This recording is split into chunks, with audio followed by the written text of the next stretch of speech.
Hi అండి, మరొక food వీడియోతో నేనైతే మీ ముందుకు వచ్చేసా. కావాల్సినవి అయితే ముందుగానే కట్ చేసి రెడీగా ఉన్నా. ఇంటికి ఏ రెసిపీనో మీకైతే చెప్పలే కదా. కీమా కర్రీ చేస్తున్నాను దోసకాయ వేసి.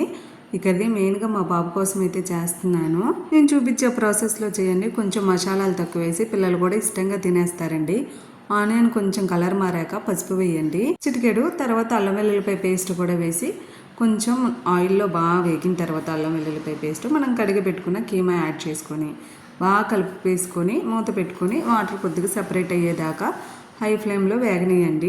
తర్వాత మన టేస్ట్కి తగ్గట్టు సాల్ట్ వేసుకొని అలాగే మనం ముందుగా కట్ చేసుకున్న టమాటా కూడా యాడ్ చేసుకొని టమాటా కొద్దిగా మగ్గనిచ్చిన తర్వాత దోసకాయ ముక్కలు కొద్దిగా పెద్ద సైజు కట్ చేసుకొని యాడ్ చేసుకోండి.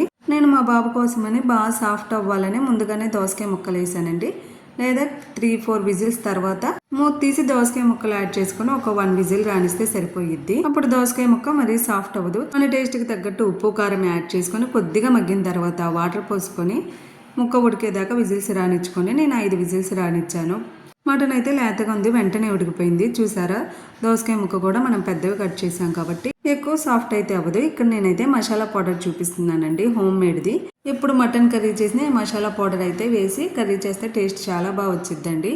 ధనియాలు, చెక్క, లవంగాలు, ఇలాచి, అలాగే బిర్యానీ పువ్వు, 4-5 జీడిపప్పులు వేసి బాగా దోరగా వేపి మెత్తగా పౌడర్ చేసి పెట్టుకుంటా. బయట కొనే మసాలా పౌడర్ కన్నా ఈ మసాలా పౌడర్ యూజ్ చేసి ఒకసారి కర్రీ ప్రిపేర్ చేసి చూడండి, పిల్లలకు కూడా బాగా నచ్చిద్ది. మీ ఫ్లేవర్కి తగ్గట్టు మసాలా పౌడర్ యాడ్ చేసుకోవడమే, అంతే. లాస్ట్లో కొత్తిమీరతో గార్నిష్ చేస్తే ఎమ్మీగా ఉంటే కర్రీ రెడీ అయినట్టే. కీమా కర్రీ నచ్చితే వీడియో లైక్ చేసేయండి.